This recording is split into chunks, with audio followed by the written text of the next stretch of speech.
wabarakatuh. Baik, saya atas nama Rina, NIM S1121089, akan menjelaskan materi proses dan penjadwalan untuk mata kuliah sistem operasi. Pertama, konsep proses. Proses didefinisikan sebagai program yang sedang dieksekusi. Menurut Silberschatz, proses tidak hanya sekedar suatu kode program atau text section, melainkan meliputi beberapa aktivitas yang bersangkutan seperti program counter dan stack. Kemudian diagram status proses. Diagram status proses memiliki 3 status. Pertama, running, status yang dimiliki pada saat instruksi-instruksi dari sebuah proses dieksekusi. Kemudian waiting, yakni status yang dimiliki pada saat proses menunggu sebuah event seperti proses masuk atau keluar. Kemudian status ketiga, ready, status yang dimiliki pada saat proses siap dieksekusi oleh prosesor. Kemudian terdapat 2 tambahan status baru, yakni status new, status yang dimiliki pada saat proses baru saja dibuat, dan status terminated, yakni status yang dimiliki pada saat proses selesai dieksekusi. Kemudian untuk proses control block. Proses control block berisikan banyak dari informasi yang berhubungan dengan sebuah proses yang spesifik, termasuk status proses, program counter, CPU register, informasi manajemen memori, informasi pencatatan, dan informasi status masuk atau keluar. Kemudian pembentukan proses. Sebuah proses dibuat melalui sistem call create proses yang membentuk proses turunan child process yang dilakukan oleh proses induk parent process. Proses turunan tersebut juga mampu membuat proses baru sehingga semua proses ini pada akhirnya membentuk pohon proses. Ketika sebuah proses dibuat, maka proses tersebut dapat mengelola sumber daya seperti waktu CPU, memori, berkas, atau perangkat masuk keluar. Kemudian fungsi fork. Sistem operasi Unix mempunyai sistem call fork yang berfungsi untuk membuat proses baru. Proses yang memanggil sistem call fork ini akan dibagi menjadi 2, yakni proses induk dan proses turunan identik. Proses induk dan turunan independen satu sama lain dan berjalan bersamaan. Kemudian terminasi proses. Suatu proses diterminasi ketika proses tersebut telah selesai mengeksekusi perintah terakhir atau diterminasi dengan sengaja oleh proses lain. Biasanya proses induk melakukan terminasi sengaja pada turunannya. Alasan terminasi tersebut seperti: pertama, turunan melampaui penggunaan sumber daya yang telah dialokasikan. Dalam keadaan ini, proses induk perlu mempunyai mekanisme untuk memeriksa status keturunannya. Kemudian kedua, task yang ditugaskan kepada turunan tidak lagi diperlukan. Ketiga, proses induk selesai dan sistem operasi tidak mengizinkan proses turunan untuk tetap berjalan. Jadi, semua proses turunan akan berakhir pula. Hal ini disebut cascading termination. Setiap proses memiliki identitas proses yang isinya berupa 1. PID, 2. Credential, 3. Personality.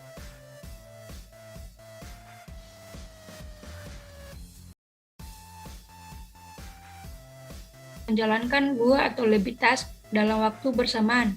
Sedangkan multithreading adalah cara komputer untuk membagi pekerjaan yang dikerjakan sebagian dengan cepat sehingga menimbulkan efek seperti menjalankan beberapa task dalam bersamaan walaupun otaknya hanya satu. Kemudian multithreading. Multithreading memiliki keuntungan ada 4, yakni pertama responsif. Artinya, aplikasi interaktif menjadi tetap responsif meskipun sebagian dari program sedang diblok atau melakukan operasi lain yang panjang. Keuntungan kedua, berbagi sumber daya. Beberapa thread yang melakukan proses yang sama akan berbagi sumber daya. Keuntungannya akan mengizinkan sebuah aplikasi untuk mempunyai beberapa thread yang berbeda dalam lokasi memori yang sama. Keuntungan ketiga, ekonomis, yakni pembuatan sebuah proses memerlukan pengalokasian memori dan sumber daya. Alternatifnya adalah dengan menggunakan thread, karena thread membagi memori dan sumber daya yang dimilikinya sehingga lebih ekonomis untuk membuat thread dan content switching thread. Keempat, utilisasi arsitektur multiprosesor, yakni keuntungan dari multithreading yang dapat sangat meningkat pada arsitektur multiprosesor, di mana setiap thread dapat berjalan secara paralel di atas prosesor yang berbeda. Kemudian untuk model multithreading, model pertama yakni model many-to-one, yakni model yang memetakan beberapa thread tingkatan pengguna ke sebuah thread tingkatan kernel. Kedua, model one-to-one, yakni model yang memetakan setiap thread tingkatan pengguna ke setiap thread. Ketiga, model many-to-many, model memultiplex, banyak thread tingkatan pengguna ke thread kernel yang jumlahnya sedikit atau sama dengan tingkatan pengguna. Kemudian, pustaka thread. Pustaka thread bertugas untuk menyediakan API untuk program dalam menciptakan dan memanajemen thread. Ada dua cara mengimplementasi pustaka thread. Pertama, menyediakan API dalam level pengguna tanpa dukungan dari kernel, sehingga pemanggilan fungsi tidak melalui sistem call. Kedua, menyediakan API di level kernel yang didukung secara langsung oleh sistem operasi. Pembatalan thread. Thread cancellation adalah pembatalan thread sebelum tugasnya selesai. Apabila sebuah thread mencari sesuatu dalam database dan menemukan serta mengembalikan hasilnya, thread sisanya akan dibatalkan. Thread yang akan diberhentikan biasa disebut target thread. Pemberhentian target thread dapat dilakukan dengan cara pertama, asynchronous cancellation. Suatu thread seketika itu juga membatalkan target thread. Kedua, deferred cancellation, yakni suatu thread secara periodik memeriksa apakah ia harus batal. Cara ini memperbolehkan target thread untuk membatalkan dirinya secara terurut. Thread pools. Keuntungan dari thread pools adalah biasanya lebih cepat untuk melayani permintaan dengan thread yang ada dibandingkan menunggu thread baru yang dibuat. Kedua, thread pool membatasi jumlah thread yang ada pada satu waktu. Penjadwalan thread. Untuk menjadwalkan thread sistem dengan model multithreading, maka menggunakan proses contention scope PCS, yakni pustaka thread menjadwalkan thread pengguna untuk berjalan pada LWP, yakni lightweight process yang tersedia. Kedua, sistem contention scope SCS berfungsi untuk memilih satu dari banyak thread, kemudian menjadwalkannya ke satu thread tertentu seperti CPU atau kernel. Ketiga, thread Java.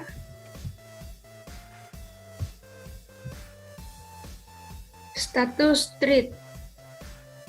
Status thread biasa berada pada salah satu status berikut. Pertama, new, yakni thread yang berada di status ini adalah objek dari kelas thread yang baru dibuat, yaitu saat instansi objek dengan statement new. Kemudian runnable. Agar thread bisa menjalankan tugasnya, metode start dari kelas thread harus dipanggil. Ada dua hal yang terjadi saat pemanggilan metode start, yaitu alokasi memori untuk thread yang dibuat dan pemanggilan metode run. Ketiga, blocked. Blocked yakni sebuah thread yang dikatakan bersatu blocked atau terhalang jika terjadi blocking statement, misalnya pemanggilan metode sleep. Sleep adalah suatu metode yang menerima argumen bertipe integer dalam bentuk milisekund. Argumen tersebut menunjukkan seberapa lama thread akan tidur. Selain sleep, dulunya dikenal metode suspend. Kemudian setelah blocked akan menuju ke dead, yakni sebuah thread berada di status dead bila telah keluar dari metode run. Hal ini bisa terjadi karena thread tersebut memang telah menyelesaikan pekerjaannya di metode run, maupun karena adanya pembatalan thread. Kemudian pembentukan thread. Pembentukan thread ada dua cara untuk membuat thread di program Java, yakni pertama extend kelas thread, kedua implement interface runnable. Nah, untuk berikut adalah contoh kelas menggunakan cara pertama untuk membuat thread, yaitu dengan mengextend kelas thread. Untuk contohnya seperti berikut. Kemudian untuk penggabungan thread. Penggabungan thread, contohnya dalam suatu program, thread utama membuat sebuah thread tambahan bernama T1. Maka untuk contohnya seperti berikut. Kode ini menunjukkan bahwa thread utama akan menunggu sampai thread T1 menyelesaikan tugasnya, yaitu sampai metode run. Dari T1 terminate baru melanjutkan tugasnya sendiri. Pemanggilan metode join harus diletakkan dalam suatu blok try catch, karena jika pemanggilan tersebut terjadi ketika thread utama sedang diinterupsi oleh thread lain, maka join akan melempar interrupted expression yang akan mengakibatkan terminasi thread yang sedang berada dalam status blocked. Pembatalan thread. Pembatalan thread adalah menterminasi sebuah thread sebelum tugasnya selesai. Cara yang lebih aman untuk membatalkan thread Java adalah dengan deferred cancellation. Pembatalan ini dapat dilakukan dengan pemanggilan metode interrupt yang akan mengeset status interupsi pada target thread. Sementara itu, target thread dapat memeriksa status interupsinya dengan metode is interrupted. Contohnya untuk programnya sebagai berikut. Ketika target thread berada pada start, thread tersebut akan terus meloop pada metode run dan melakukan pengecekan status interupsi melalui is interrupted.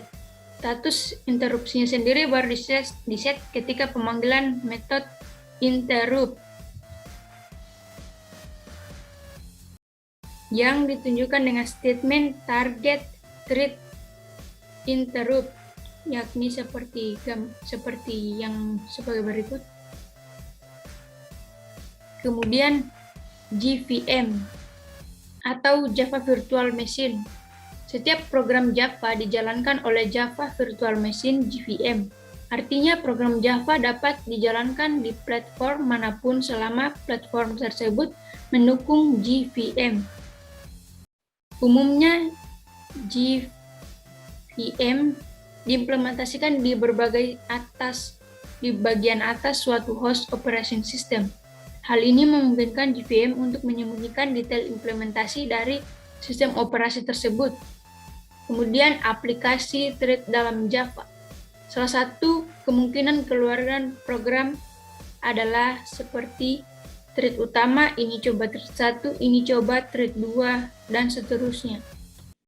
Kemudian keempat, konsep penjadwalan. Nah, untuk konsep penjadwalan terdapat siklus brute CPU masuk keluar, yakni dapat kita lihat bahwa brute CPU time yang lama jarang terjadi karena kebanyakan proses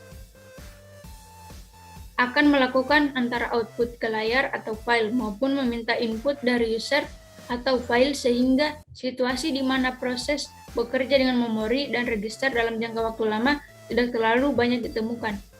Warna biru ditandai dengan CPU BRATS dan untuk warna merah ditandai dengan input-output BRATS.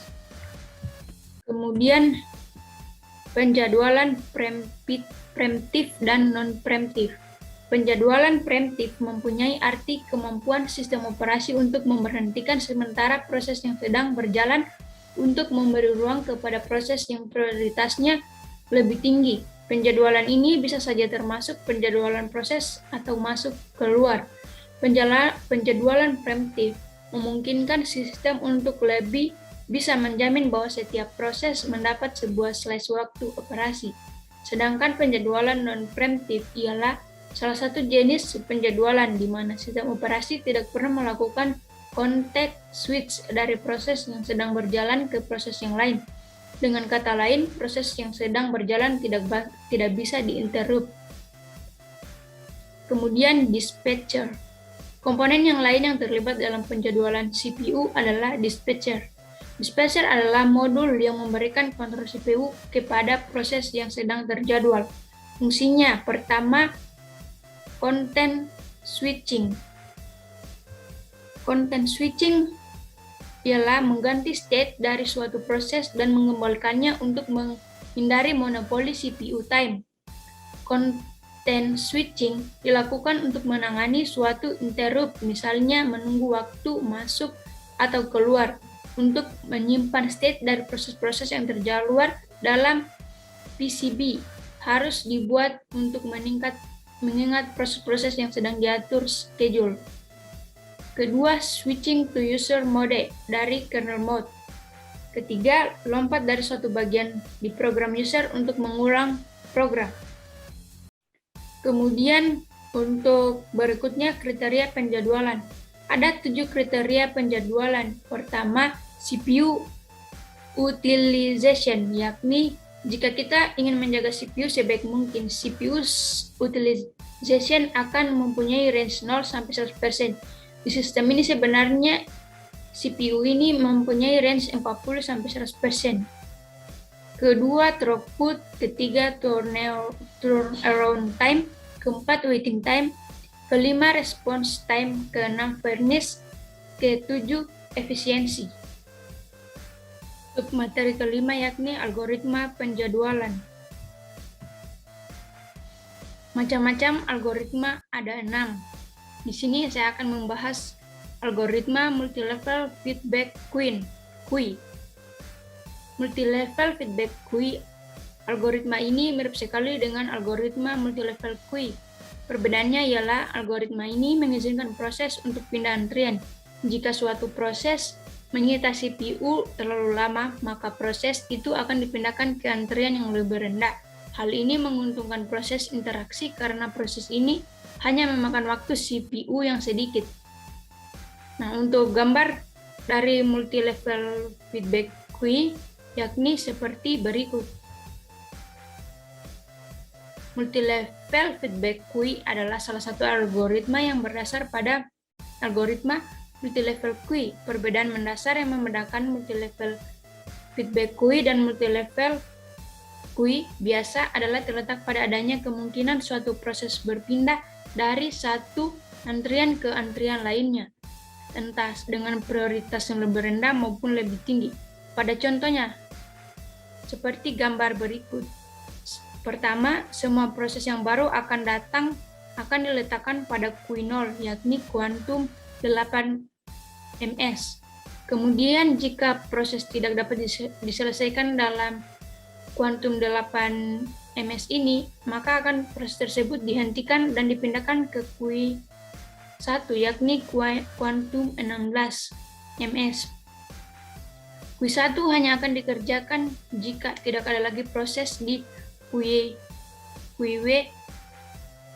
0, dan jika suatu proses di QUI 1 tidak selesai dalam 16ms, maka proses tersebut akan dipindahkan ke QUI 2. QUI 2 akan dikerjakan bila QUI 0 dan 1 kosong dan akan berjalan dengan algoritma VFCFS. Nah, untuk parameter dari algoritma ini antara lain jumlah antrian, algoritma penjadwalan tiap antrian. Ketiga, kapan menaikkan proses antrian yang lebih tinggi.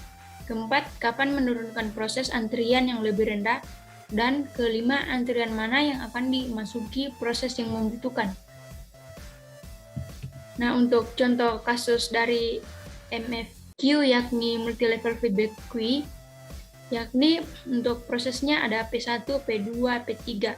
Untuk burst time-nya ada 10, untuk P1, P2, 3, dan P3, 4. Untuk prioritasnya 3, 1, 2. Nah, untuk Gantt chart-nya yakni P1 dimulai dari 0, kemudian 10. 10 diperoleh dari 0 ditambah 10. Kemudian untuk P2 akan menjadi 13, diperoleh dari burst time 10 ditambah burst time 3, yakni P1 dan P2, jadi 13. Kemudian untuk P3, proses ketiga, dia 17, diperoleh dari penambahan burst time P1, 10, P2, 3, dan P3, 4, yakni 17. Nah, untuk waktu kedatangannya 0, 1, 2. Kemudian kita hitung waiting time-nya, yakni untuk P1 sama dengan 0. Kemudian P2, dia adalah 10 dikurang 1. 10 diperoleh dari P1 dikurangi dengan waktu kedatangan untuk P2, yakni 1. Jadi sehingga P2-nya waiting time-nya 9. Kemudian untuk P3-nya 13 dikurang 2 sama dengan 11. 13 diperoleh dari P2, 13 proses dari 10 untuk ke 13. Kemudian dikurangi dengan waktu kedatangan P3, yakni 2, sehingga P3 untuk waiting time akan menjadi 11. Kemudian untuk average, yakni rata-rata diperoleh dari 0, 9, 11 dibagi dengan 3. 0 ini adalah untuk proses pertama dari waiting time, 9 P2 untuk waiting time, 11 P3 dari waiting time. Kemudian dibagi 3 karena ada 3 proses, sehingga untuk rata-ratanya bernilai 6,67. Baik, itu saja penjelasan saya mengenai materi proses dan penjadwalan. Terima kasih.